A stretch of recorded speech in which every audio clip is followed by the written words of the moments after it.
Agar siz yoki oilangizda pensiya chiqish arafasida turgan odam bo'lsa, bugungi ma'lumotni oxirigacha eshiting. Chunki 1 iyulgacha ayrim hujjatlarni tayyorlab qo'ymasangiz, pensiya hisobida siz ishlagan yillar to'liq ko'rinmasligi, natijada pensiya miqdori kamayib qolishi yoki pensiyaga chiqish jarayoni cho'zilib ketishi mumkin.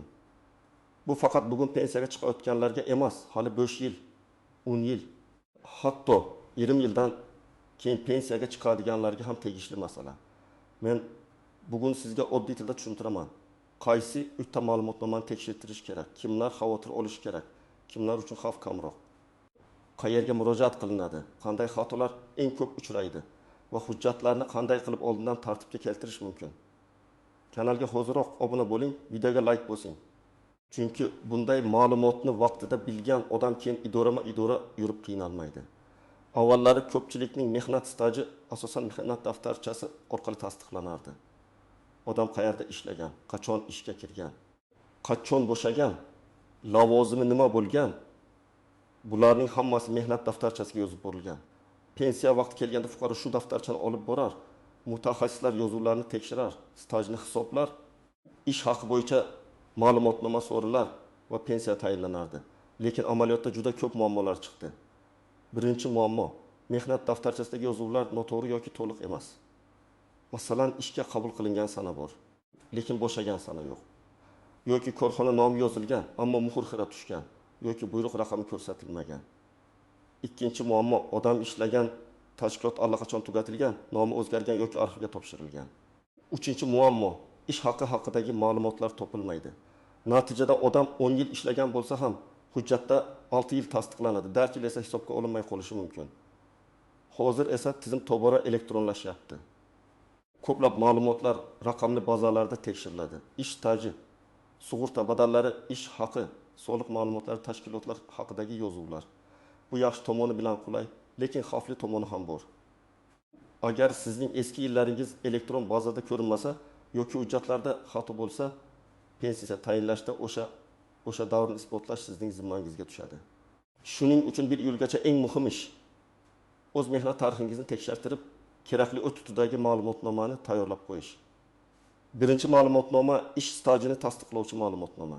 Bu hujjat siz qaysi tashkilotda, qaysi sanadan qaysi sanagacha ishlaganingizni tasdiqlaydi. Ayniqsa mehnat daftarchasida yozuvlar xira bo'lsa, muhr o'qilmasa, korxona nomi o'zgargan bo'lsa yoki daftarcha yo'qolgan bo'lsa, bu ma'lumotnoma juda muhim. Oddiy misol keltiraman. Dilorom opa 1999 yildan 1998 yilgacha tikuv fabrikasida ishlagan. Mehnat daftarchasida ishga kirgan sanasi bor, lekin bo'shagan sanasi yozilmagan. Fabrika esa keyinchalik yopilgan. Pensiya bo'limi bu davrni to'liq qabul qilmasligi mumkin. Chunki hujjat to'liq emas. Agar Dilorom opa arxivdan yoki tashkilotning huquqiy vorisidan 1978 yil 12 martdan 1938 yil 25 avgustgacha ishlagan degan ma'lumotnoma olsa, o'sha 10 yil pensiya stajiga kiritilishi osonlashadi. Ikkinchi ma'lumotnoma ish haqi to'g'risidagi ma'lumotnoma. Pensiya miqdorini hisoblashda faqat ishlagan yil emas, ayrim hollarda ish haqi ham ahamiyatga ega. Ayniqsa eski davrlarda ishlagan, yuqori oylik olgan, mukofot yoki qo'shimcha to'lovlar olgan odamlar uchun bu juda muhim. Agar ish haqi haqida ma'lumot bo'lmasa, pensiya hisobida sizning real daromadingiz aks etmasligi mumkin. Masalan, Akmal aka 1995 yildan 2002 yilgacha qurilish tashkilotida usta bo'lib ishlagan. O'sha paytda u oddiy ishchilardan ko'ra yuqoriroq maosh olgan, chunki brigada boshlig'i bo'lgan. Lekin pensiya hujjatlarini topshirganda ish haqi ma'lumotnomasi topilmasa, tizim umumiy yoki minimal ko'rsatkichlar asosida hisob-kitob qilishi mumkin. Natijada Akmal akaning pensiyasi kutilganidan kam chiqadi. Agar u oldindan arxivdan oyma-oy ish haqi ma'lumotini olsa, bu uning foydasiga ishlaydi. Uchinchi ma'lumotnoma arxiv ma'lumotnomasi yoki tashkilot tugatilgani, nomi o'zgargani, hujjatlar qayerda saqlanayotgani haqidagi tasdiq. Bu ko'pchilik e'tibor bermaydigan, lekin eng ko'p muammo chiqaradigan hujjat. Chunki odam ishlagan, korxona bugun mavjud bo'lmasligi mumkin. Korxona yopilgan, boshqa korxonaga qo'shilgan. Nomi o'zgargan yoki hujjatlari tuman arxivga topshirilgan bo'ladi. Pensiya organi esa bu tashkilot haqiqatan bo'lganmi? Hujjatlari qayerda, kim tasdiqlaydi degan savollarni ko'radi. Masalan, 1990 yillarda Navro'z savdo bazasi degan korxonada ishlagan odam bugun pensiyaga chiqmoqchi. Lekin hozir bunday nomdagi korxona yo'q. Agar u shunchaki mehnat daftarchasini ko'rsatsa-yu, muhr xira bo'lsa, mutaxassislar qo'shimcha tasdiq so'rashi mumkin. Arxivdan falon korxonaning shaxsiy tarkib bo'yicha hujjatlari falon arxivda saqlanadi yoki fuqaro falon yillarda ishlagan degan ma'lumotnoma olinsa, ish ancha osonlashadi. Birinchi navbatda 1990 yillar va 2000 yillarning boshida ishlaganlar e'tiborli bo'lishi kerak. Chunki aynan o'sha davrda ko'plab korxonalar qayta tashkil etilgan, yopilgan, xususiylashtirilgan, nomi o'zgargan. Hujjat yuritish ham hamma joyda bir xil bo'lmagan. Bir joyda buyruqlar yaxshi saqlangan, boshqa joyda esa daftarlar yo'qolgan yoki arxivga to'liq topshirilmagan. Ikkinchi toifa bir necha joyda qisqa muddat ishlaganlar. Masalan, odam 3 yil maktabda, 2 yil fermer xo'jaligida, 4 yil savdo korxonasida, 1 yil xususiy firmada ishlagan bo'lishi mumkin. Har bir davr alohida tasdiqlanishi kerak. Bitta joydagi hujjat yetishmasa, umumiy stajdan o'sha yil tushib qoladi. Ko'pchilik men jami 25 yil ishlaganman deb o'ylaydi. Lekin hujjat tekshirilganda 20 yil tasdiqlanadi. Mana shu 4 yil pensiya huquqiga ham, pensiya miqdoriga ham ta'sir qiladi.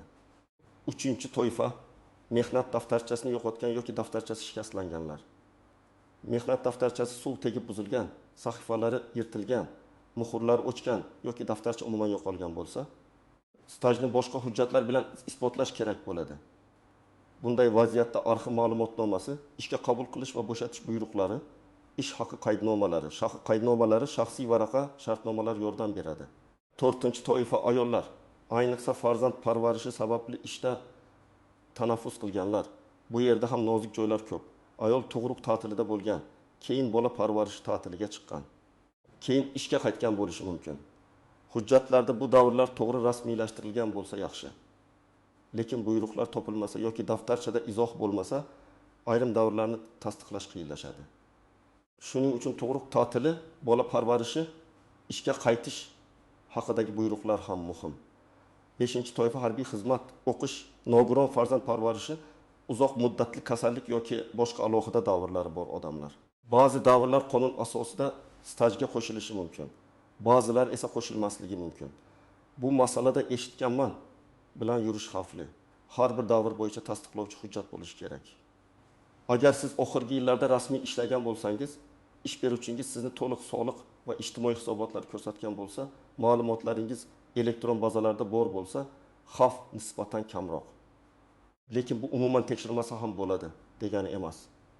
Chunki hatto elektron tizimda ham ism, familiya xatosi, pasport ma'lumoti almashgani, JSS noto'g'ri kiritilgani, ishga kirish sanasi noto'g'ri tushgani kabi xatolar uchraydi.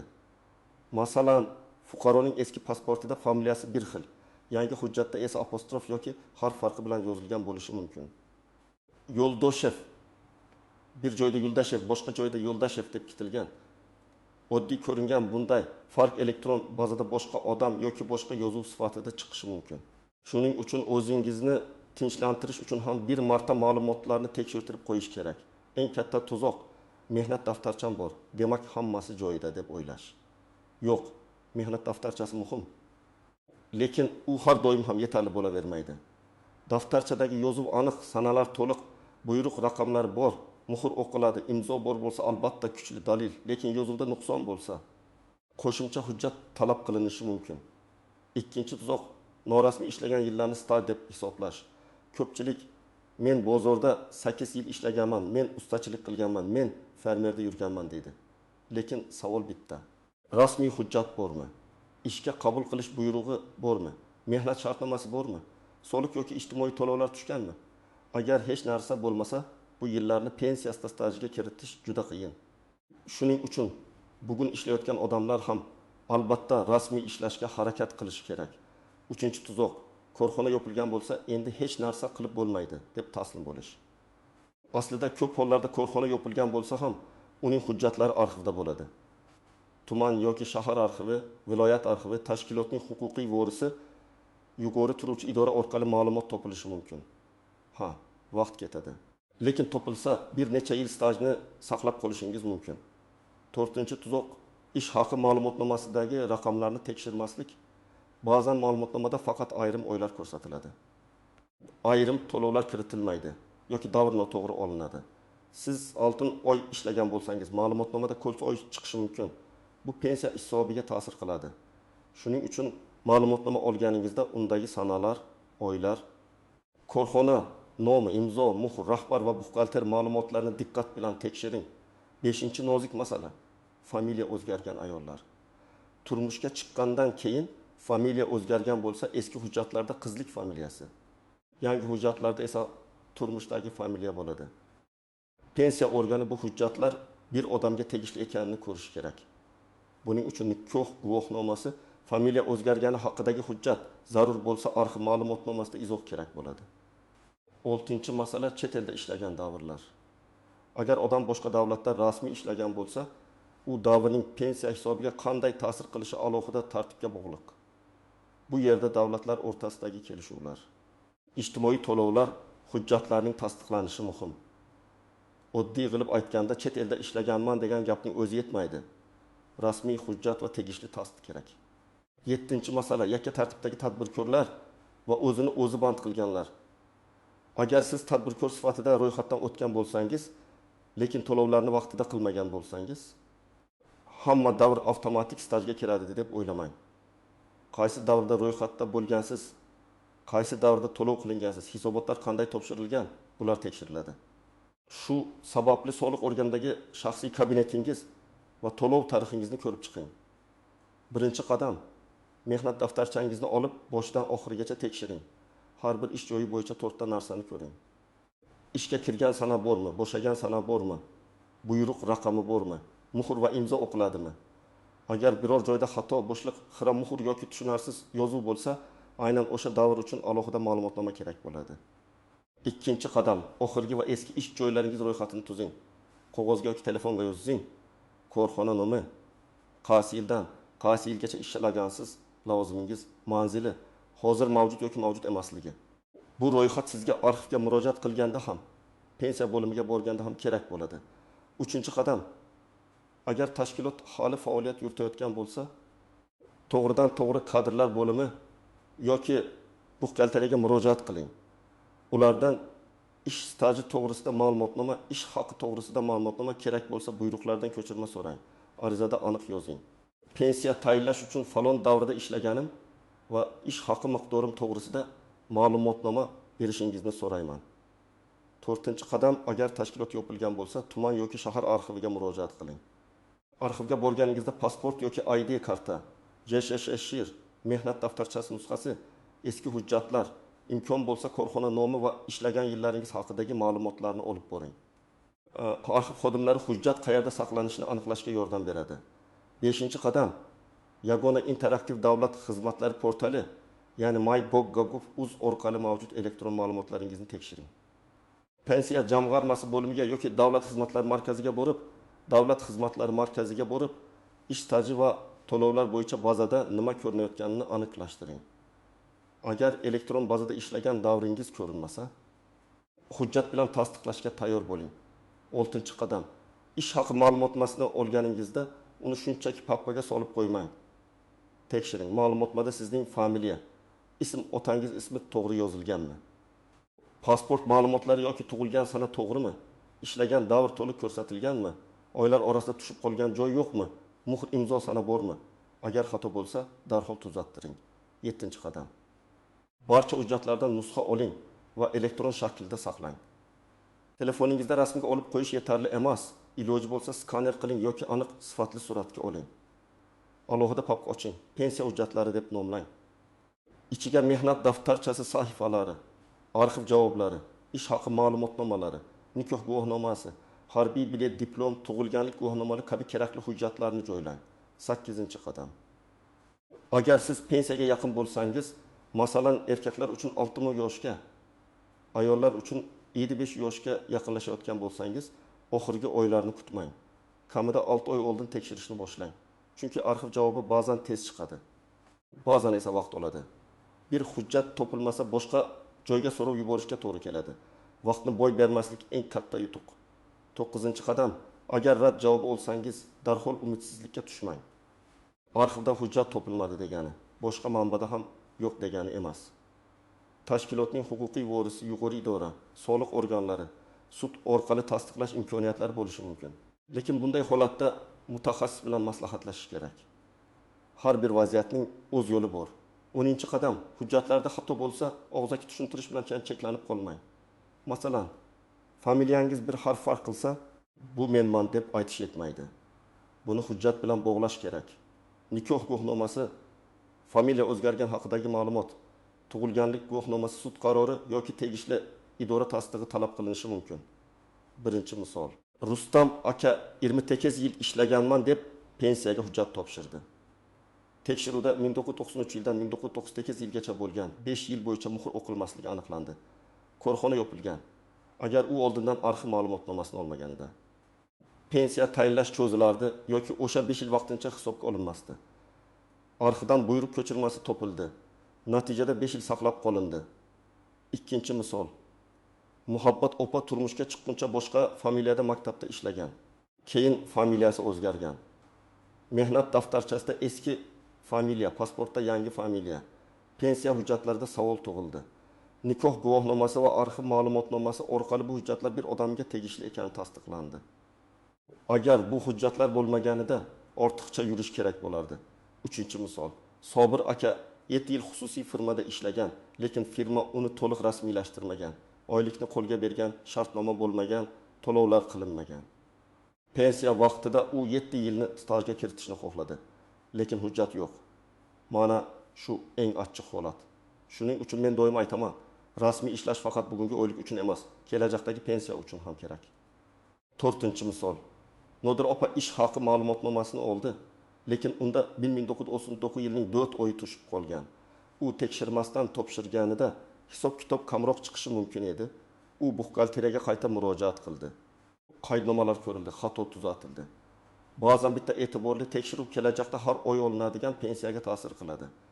Demak, 1 iyulgacha eng muhim vazifa ish stajingizni, ish haqingizni va eski korxonalar bo'yicha arxiv ma'lumotlarini tekshirtirish. 3 ta asosiy hujjatni eslab qoling. Ish stajini tasdiqlovchi ma'lumotnoma, ish haqi to'g'risidagi ma'lumotnoma. Arxiv yoki tashkilot holatini tasdiqlovchi ma'lumotnoma. Ayniqsa eski yillarda ishlaganlar, korxonasi yopilganlar, mehnat daftarchasida xato borlar. Familiyasi o'zgarganlar va norasmiy ishlagan davrlari borlar bu masalaga befarq bo'lmasin. Men sizga maslahat beraman. Bugunoq mehnat daftarchangizni oching, ish joylaringiz ro'yxatini tuzing. Xatolarni belgilang va kerakli joylarga murojaat qilishni boshlang. Pensiya masalasida eng katta xato oxirgi kungacha kutish. Vaqtida tayyorlangan bitta ma'lumotnoma sizga bir necha yil stajni, ba'zan esa ancha yuqori pensiyani saqlab qolishi mumkin. Sizda shunday muammo bo'lganmi? Mehnat daftarchangizda xato bormi yoki eski ish joyingiz yopilib ketganmi? Izohlarda yozib qoldiring. Boshqalar ham sizning tajribangizdan foyda oladi. Videoga like bosing, kanalga obuna bo'ling va yaqinlaringizga ham yuboring, chunki bu ma'lumot har bir oilaga kerak bo'lishi mumkin.